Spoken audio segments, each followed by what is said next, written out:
Today make day 1639. It's cold as I don't know what. It's the first real cold day in Nashville. It's about 35 degrees when I started running. But I finished me a 10K run. And today I just want to discuss, relationships and the need for attention while in relationships.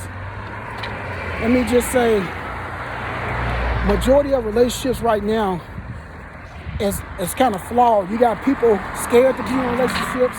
You got people who don't really trust enough to even be in a relationship, but they get in one anyway, and they bring old baggage and PTSD and old trauma to new relationships, and all they do is steadily traumatize the other person.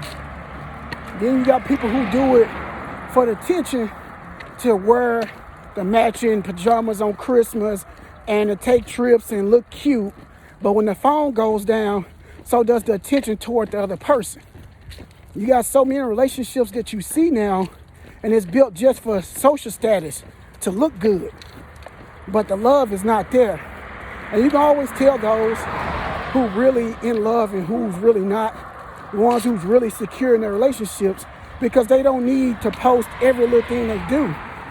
That validation that you want to give off to the world, that you're loved so much, you're loved so easily, and your man go over and beyond for you, dude, we can see through that.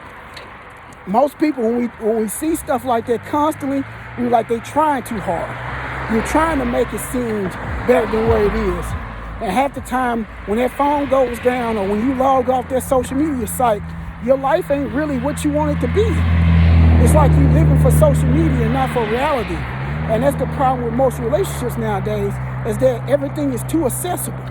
You got too much access to other people's lives, so everybody has a comment. And then it get to the point where the other person cares more about the comments of others and how they perceive your relationship than the people who actually in a relationship with you.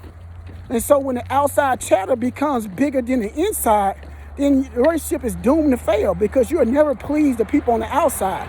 The one person you're supposed to be trying to please is displeased with you. So I would say, for anybody looking to be in a relationship, first of all, y'all need to have common ground. Establish that first and foremost, that in good sickness, especially when it's raining, it's cold, and there's nowhere to go, y'all actually like to be around one another. Y'all actually can have conversations. You actually can have real dialogue and really be around one another and do things together. Because if it's not about that, it's gonna fail. You're gonna get tired of each other. You're gonna look for any excuse to get away from one another. Two, you need to understand that y'all relationship is y'all relationship. Nobody else's input should matter. That goes from family, friends, siblings, whatever. If it works for y'all, it doesn't matter what everybody else thinks. That's their perception of things. And I think if you establish those two things, everything else will come in the fold. Like, a man wouldn't mind being 100 and genuine with you if you know y'all building something together.